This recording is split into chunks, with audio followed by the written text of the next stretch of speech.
কবে তারা তাদের ভূমির উপরে অধিকার পাবে? আস্তে আস্তে তো সমতল আদিবাসীদের সব ভূমি শেষই হয়ে যাচ্ছে।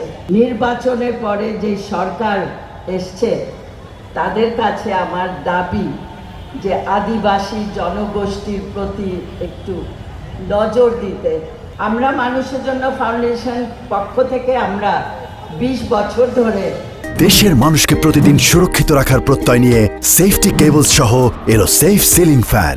পার্বত্য চট্টগ্রাম এবং কয়েক বছর, বেশ 10 বছর সমতল আদিবাসীদের সঙ্গে কাজ করেছি সহযোগী সংগঠন হয়ে, পার্টনারশিপে।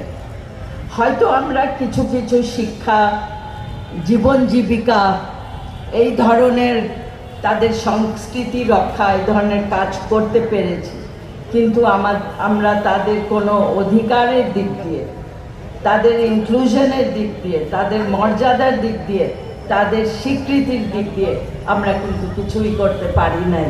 তাই আমি আজকে অনেক দুঃখের সঙ্গে, লজ্জার সঙ্গে কিন্তু আপনাদের সামনে দাঁড়াই যে এত কথা বলার কি অর্থ হতে পারে যদি আদিবাসী জনগণ মনে করে যে আমাদের এই দেশে কোনো গুরুত্ব নাই। আস্তে আস্তে তাদের জমি চলে যাচ্ছে, আস্তে আস্তে তাদের সংস্কৃতি এক একটা করে বিলীন হয়ে যাচ্ছে, তাদের ভাষা বিলীন হয়ে যাচ্ছে, তাদের রীতি রেওয়াজ সব কিছু শেষ হয়ে যাচ্ছে। তবুও আমরা ঢাক ঢোল পিটিয়ে বলি বাংলাদেশ নাকি বৈচিত্র্যময় দেশ।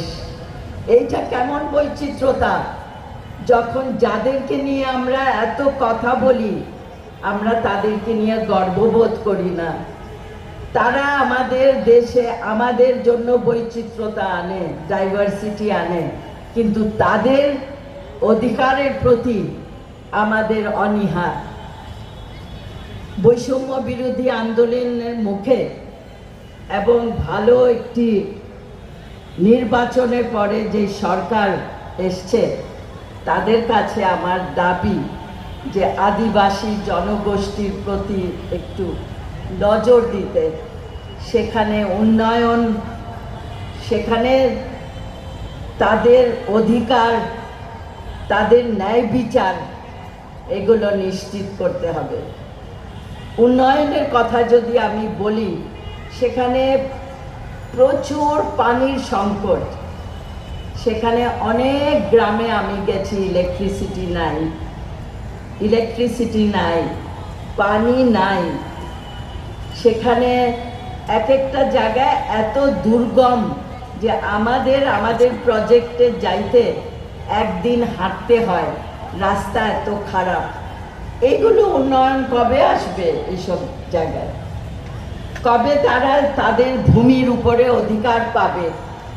আস্তে আস্তে তো সমতল আদিবাসীদের সব ভূমি শেষই হয়ে যাচ্ছে। কিভাবে তারা থাকবে? দিনে দিনে তাদের জীবন সংকীর্ণ হয়ে আসছে, কিন্তু আমাদের কোনো খেয়াল নাই।